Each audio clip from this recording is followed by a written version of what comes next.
বাড়িতে সবাই চলে এসেছে।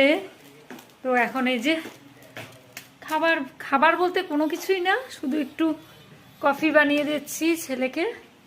তো ব্ল্যাক কফি, ও আর কিছু খাবে না।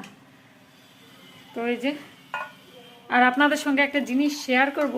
তো কি শেয়ার করব, আপনার ব্লগটা দেখতে থাকুন।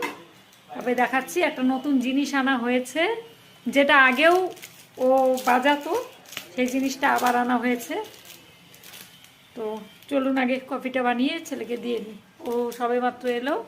আর আপনাদের দাদাভাই এই যে একজন একজন করে এখন চলে এসেছে বাড়িতে।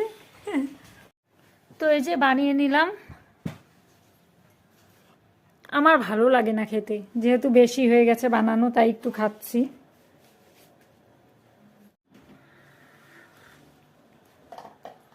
মিষ্টি ছাড়া ব্ল্যাক কফি আমার একদম পছন্দ না, তিতকু স্বাদ। হ্যাঁ, তিতকু স্বাদ একদম ভালো লাগে না আমার। আমি এমনি কফি খাই না, বিয়ে বাড়ি গেলেও খাই না। কফিতে প্রচন্ড, মানে এমনি যে দুধ দেওয়া কফিটা থাকে সেটাতে প্রচন্ড পরিমাণে অ্যাসিড গ্যাস হয়, মানে খুব গ্যাস হয়। আমার অ্যাসিড হয় সত্যি, আমি এর জন্য খাই না বিয়ে বাড়িতে। ব্ল্যাক কফিটা খুব উপকারী শরীরের পক্ষে, কিন্তু আমার ভালো লাগে না, বাজে লাগে। আপনাদের কেমন লাগে অবশ্যই কমেন্ট করে জানাবেন। এখন বানাবো চা, লিকার চা, আপনাদের দাদা ভাইয়ের জন্য।